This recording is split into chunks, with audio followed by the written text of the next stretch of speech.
Согласно ребалансот на буџетот, средствата кои што беа наменети, тие 3 милиарди денари, како што беше изгласано од страна на собранието, се префрлени на општините.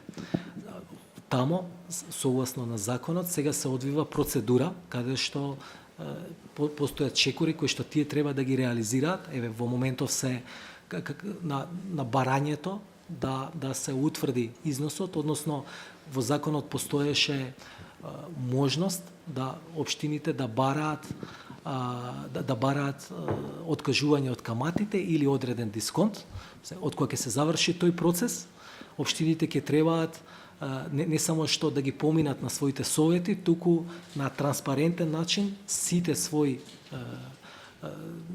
доверители да ги објават и целата јавност да види кои се долговите према нив, кој се откажал, колку се откажал и колку советот одлучил да биде исплатено од поддршката која што ја добиле. За нас е клучно што јас ова неколку пати го зборував на институциите кои што се на централно ниво, тие неизмерени обврски или ариерс на англиски беа некаде 5,1 милиарда денари, ние ги намаливме на 1,6 милиарди денари, веќе тие не се значајни. Клучно е дека сега се обидуваме да го направиме чекорот на локално ниво, тамо неизмирените обврски беа 5 милиарди денари плюс некаде 950 милиони денари, значи скоро 6 милиарди заедно со училиштата, градинките и другите институции на локално ниво. Нашата идеја е не само половина која што финансиска поддршка им се дава со ребалансот на буџетот, туку на крајот да се заврши со повеќе од половина исчистени неизмирени обврски со цел да им се даде простор за подобро да функционираат, а посебно е важно за училиштата, за градинките, кои што во некои општини имаат проблеми со плаќање на трошоци за струја и нормално функционирање.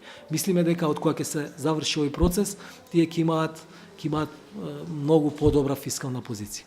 Жалбите се дека тие на некој начин се условени да го прифатат овој максимален износ од 15% простување на главницата и дека голем број од фирмите ова нема да го прифатат. А знаеме дека законот предвидува ако не се искористат парите да се вратат во буџетот.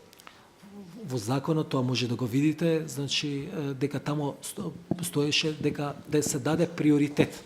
Значи на крајот, ако државата не ја дадеше оваа финансиска поддршка, веројатно таа тешко ќе беше исплатена према фирмите.